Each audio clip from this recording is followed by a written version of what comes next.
শীতের মধ্যে ভোর 5:30টায় উঠে সংসারের কাজ, ঠাকুরঘর পরিষ্কার, পুলি পিঠা বানানো সবটা আমি যেভাবে ম্যানেজ করি সবটাই আজকে তোমাদের সাথে শেয়ার করব। দেখতে হলে তোমরা পুরো ভিডিওটার সাথে থেকো।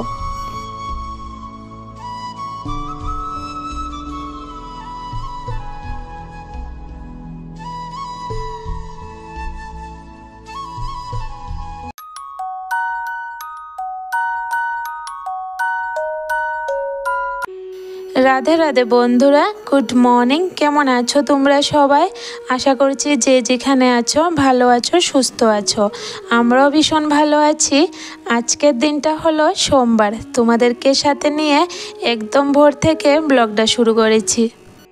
এখন যে আমি কাপড়গুলি ভিজিয়ে দিচ্ছি এটা কিন্তু একটু লেট করে ভিজাচ্ছি, কারণ উঠেছে কিন্তু অনেকটা ভোরে ঘুম থেকে। উঠে তো রান্নাঘরের কাজ করেছি, কারণ ছেলেটা স্কুলে যাবে, তো ওর জন্য রান্নাবাড়া করে খাইয়ে দিয়েছি।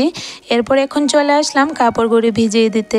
আর তোমরা তো জানোই আমি কিন্তু কাপড় সবসময় সকালবেলায় ভিজিয়ে দিই, তাহলে কি হয় তাড়াতাড়ি ভিজে যায় আর ধুয়েও দিতে পারি।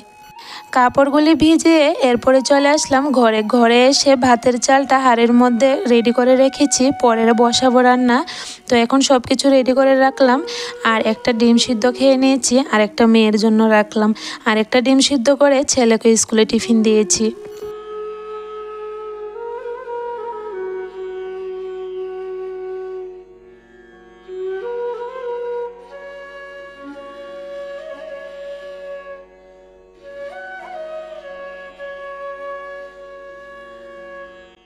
এখানে আমি এখন কাপড়গুলিও ধুয়ে দিচ্ছি। আজকে কাপড় বেশিরভাগ ছেলেটারে ভিজিয়েছি, সব শীতের পোশাক ভিজিয়ে দিয়েছি। এতটা নোংরা হয়ে গেছে কি বলবো। আর জানো তো শীতের দিনে যদি শীতের কাপড়গুলি নোংরা হয় উঠতেই চায় না। তো আজকে আমি কি করলাম, গরম জল করে সবগুলি ড্রেস ভিজিয়েছি, তো খুব তাড়াতাড়ি নোংরাটা ছেড়ে দিয়েছে। এখানে কাপড় ধুতে ধুতে মেয়েটার সাথে কথা বলছি। ও বারান্দাতে দাঁড়িয়ে আছে। তো ওই যে বারান্দাতে কাঠগুলি লাগিয়েছে, এখানে একটু ব্যথা পেয়েছে, তো আমাকে বলছে কান্না করে করে। তো আমি এখান থেকে আদর করে দিয়েছি। কি করব বলো, বাচ্চাদেরও দেখতে হয়, সংসারের কাজও করতে হয়। আমাদের গৃহিণীদের কিন্তু সব দিকে নজর রেখেই চলতে হয়। কাপড় চোপড় ধুয়ে এখন চলে আসলাম রান্নাঘরে, ভাতটা বসিয়ে দিয়েছি। এরপর এখানে বড় ঘরের কাজে ধরলাম, কারণ ভাতটা হতে হতে কিছু কাজ এগিয়ে রাখি। আর বন্ধুরা, আজকে কাপড় শুকানোটা আর তোমাদের সাথে শেয়ার করলাম না। ওই যে মেয়েটা কান্না করছে, তো ওকে নিয়ে মাঠে গেলাম, আর তোমাদের সাথে আর কাপড় শুকানোটা শেয়ার করলাম না। আর প্রতিদিন দেখবে একই রকম কিন্তু জায়গা শেয়ার করতে ভালো লাগে না।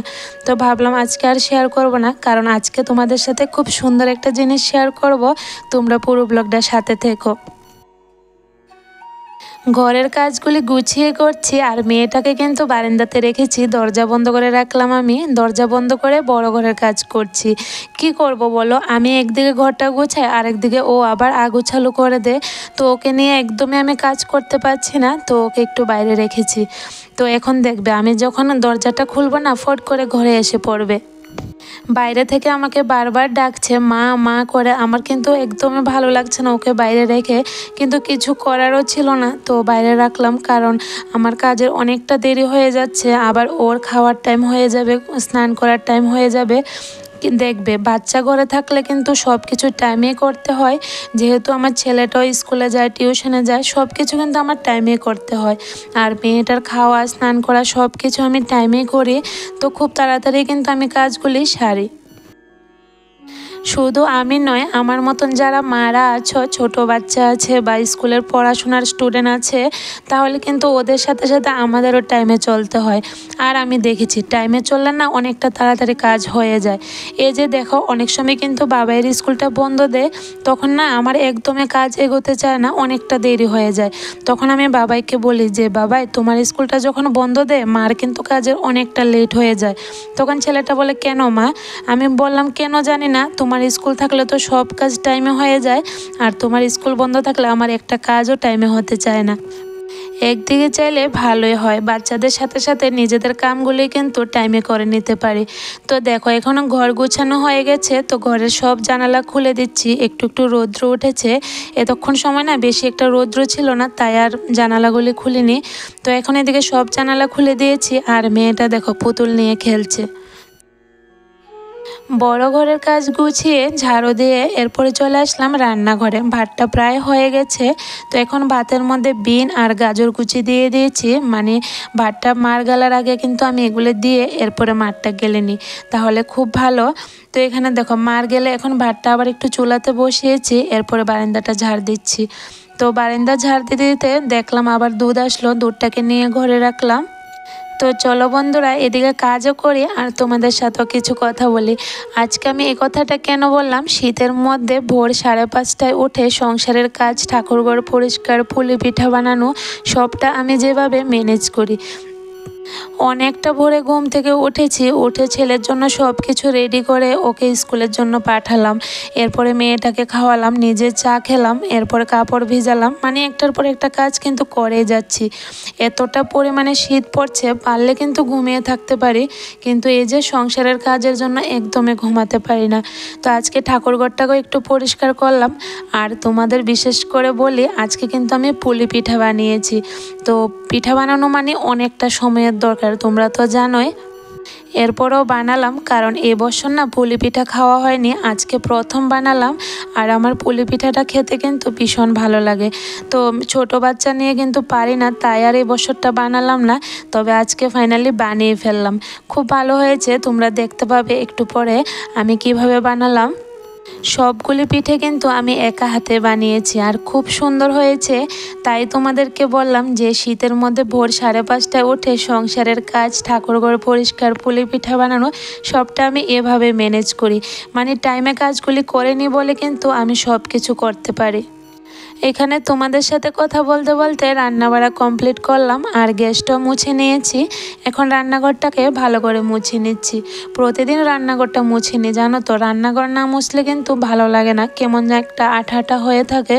তো প্রতিদিনে কিন্তু আমি রান্নাঘরটা পরিষ্কার করে নিই।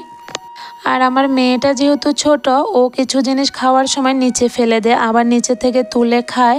তো আমি প্রতিদিনের রান্নাঘরটা পরিষ্কার করে রাখি, যাতে পরিষ্কার পরিচ্ছন্ন থাকলে বাচ্চাদেরও শরীরটা ভালো থাকবে।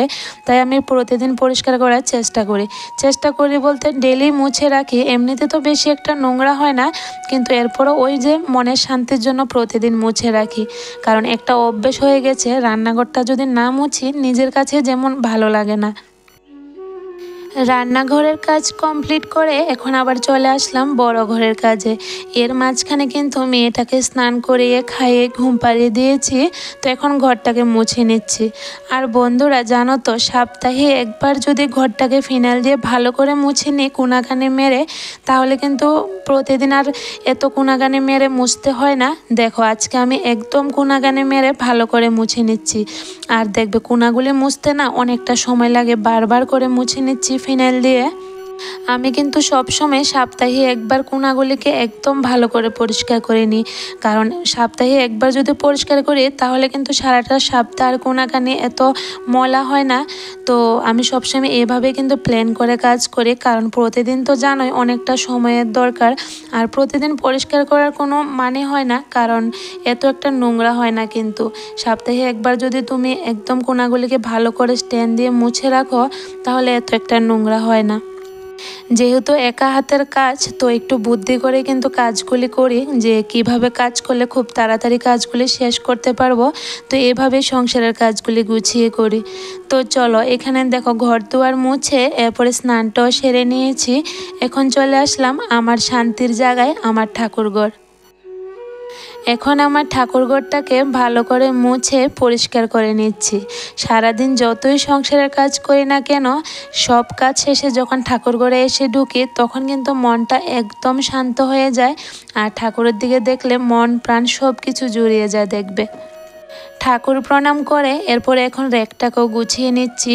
এমনিতে এটার মধ্যে নোংরা হয় না, এরপরও আমি মাঝে মধ্যে র্যাকটাকে পরিষ্কার করে নিই। মানে অল্প যেহেতু ধুলা পড়ে তখনই কিন্তু পরিষ্কার করে নিই, তাহলে আর বেশি একটা নোংরা হতে পারে না।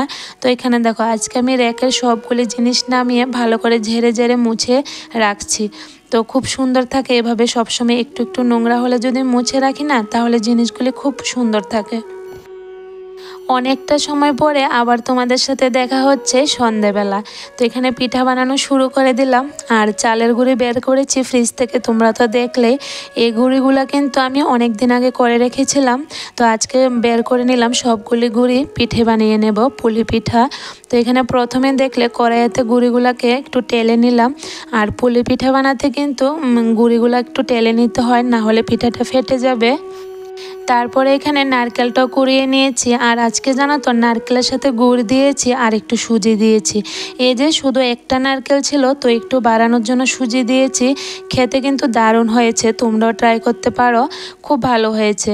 তারপর এখানে জলটা গরমের জন্য বসিয়ে দিলাম, কারণ জলটা তো একদম ভালো করে ফুটতে হবে, না হলে আবার পিঠেটা ফেটে যাবে। তো জলটা এদিকে গরম হয়ে গেছে, তো এখন চালের গুঁড়িটা মেখে নিচ্ছি। পুলি পিঠার সব থেকে কঠিন কাজ হলো এই গুঁড়িটা মাখানো।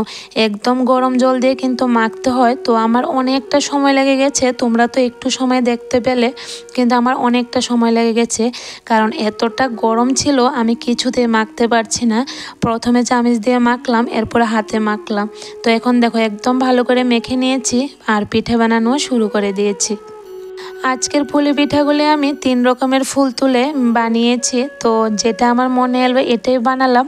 অনেকে কিন্তু অনেক রকমের বানায়, তবে আমি বেশি একটা ঝামেলার ফুল তুলিনি, কারণ অনেকটা লেট হয়ে যাবে। আর জানোই তো, যত দেরি হবে আমার কিন্তু কাজের আরও বেশি দেরি হয়ে যাবে। তো খুব তাড়াতাড়ি করে নিচ্ছি আর অনেকটা বড় বড় করে পুলিগুলা বানাচ্ছি, কারণ অনেকটা সময়ের দরকার জানো তো, তাই খুব তাড়াতাড়ি করার জন্য বড় বড় করে বানিয়ে নিচ্ছি। বড় বড় করে বানালাম পিঠেগুলি, এরপরও কিন্তু অনেকগুলি পিঠে হয়ে গেছে, কিন্তু কোনো অসুবিধা নেই, যেহেতু এগুলাতে তেল নেই, তো খুব ভালো, ক্ষতি নেই, যেহেতু পরের দিন খাওয়া হবে। আর দেখবে পুলি পিঠা কিন্তু খেতে পরের দিন খুব ভালো লাগে। আর যে কোনো পিঠেই বলো, আমরা যেদিন বানাই এদিন কিন্তু খেতে ভালো লাগে না, পরের দিন খেতে ভালো লাগে। আর পুলি পিঠের সাথে এগুলা কিছু এমনি চালের গুঁড়ি দিয়ে পিঠে বানিয়ে নিলাম, কারণ নারকেলটা শেষ হয়ে গেছে, তো এগুলা খালি খালি বানালাম। আর এই পিঠেগুলা না বাবার পাপা খেতে ভীষণ পছন্দ করে, আমারও ভালো লাগে চায়ের সাথে, তো কিছুটা এই পিঠে বানালাম। আর জানো তো বন্ধুরা, এই লাল ঝুড়িটার মধ্যে না আমি এই প্রথম পিঠে বানাচ্ছি। তো প্রথমে গোল গোল পিঠেগুলি দিয়ে দিলাম, কারণ দেখলাম হয় কি না, দেখলাম খুব সুন্দর হয়েছে। তো এরপরে পুলি পিঠাগুলা দিলাম, দেখো খুব সুন্দর হয়েছে, কিন্তু একটার পর একটা পিঠে হয়েই যাচ্ছে। তোমরা চাইলেও এভাবে প্লাস্টিকের ঝুড়িতে পুলি পিঠে বানাতে পারো, কোনো অসুবিধা নেই, কারণ আমি তো এই প্রথম বানালাম, তো তোমাদের সাথে শেয়ার করেছি। আর এখানে দেখো কতগুলা পুলি পিঠে হয়েছে, আর দেখতে কিন্তু ভীষণ সুন্দর হয়েছে। তো চলো একটা পিঠে তোমাদের ভেঙে দেখে কেমন হয়েছে। দেখো একদম নরম হয়েছে কিন্তু, আর ভিতরটা দেখো কতটা লোভনীয় হয়েছে, দেখে কিন্তু জিভে জল এসে পড়েছে। তো দেখো একদম নরম ফুলকো ফুলকো পিঠে হয়েছে। সবাই খাওয়ার পরে আরও এতগুলা পিঠা বেঁচে গেল। তো চলো বন্ধুরা, আজকের ব্লগটা এখানে শেষ করি। আর পুলি পিঠেগুলো কেমন হলো অবশ্যই জানিও, ভালো লাগলে একটা লাইক কমেন্ট শেয়ার করে দিও, আর চ্যানেলটাকে সাবস্ক্রাইব করে আমার পাশে থেকো। Good night.